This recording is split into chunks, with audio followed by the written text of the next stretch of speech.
there's a really weird problem, which is Spain should really be on the same time zone as Portugal. Why are they not? Because this is the weirdest reason in the world. Effectively, the Spanish are so far west, they should emphatically be on London time, which indeed the Canary Islands are. And Madeira, okay. And same time zone as Portugal. And Hitler visited Franco, and Franco, as a weird gesture to the fascist dictator of Spain, 1930 something or other, to 1970 something or other. Yeah. I can remember him dying. I'm that old. There was a dictator of Spain? There was a dictator of Spain in my childhood. Spain was a complete dictatorship in my childhood. No. Yeah. Really? I never knew that. But by the way, yeah, it's worth noting that modern language teaching should really have started teaching Spanish rather than French a long time ago. But it's it's a much more valuable language in terms of the widespread use, sure. Okay?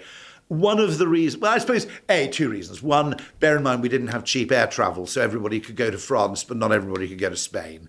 Okay, but the other reason was that the majority, perhaps all of Spanish-speaking countries in my childhood were either communist or fascist dictatorships in one shape or another. So French it was.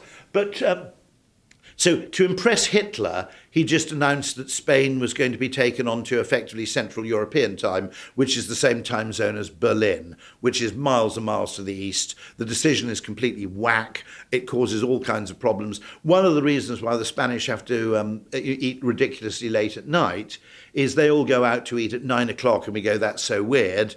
What they're actually doing is going out to eat at 8 o'clock in Portuguese time or London time.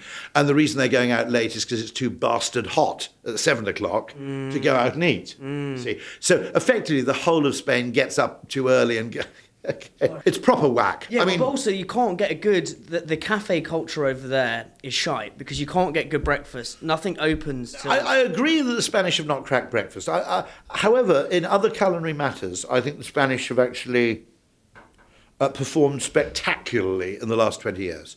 Yeah. I mean, to a point of view where you could make the case that it's as interesting or possibly even more interesting a place to eat, depending on what you like, than, say, than France or Italy.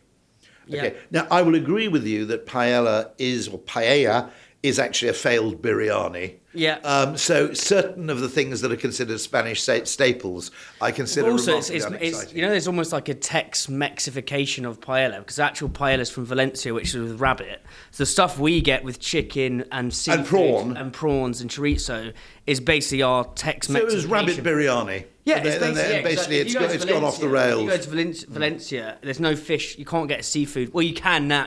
But the Valencia, how they would put that, don't they? Valencia paella is fucking rabbit. You can't get anything else, and it's vegetables. Which is weird because it's by the sea. But fair enough. That's what. So Valencians regard other paellas the Hawaiian pizza. Yeah, it's basically But okay, got it. But it's weird how these foods have these sort of these adaptive sort of moments to become mass market. Mm-hmm. It is something I just sort of think about quite a lot. It's like there's almost like an theory of evolution to food that happens. Someone dug deep into Italian cuisine and discovered that all the Italian classics basically date back to the sort of 40s and 50s. Yeah. The whole thing of lasagna, many of the basic sort of things which are...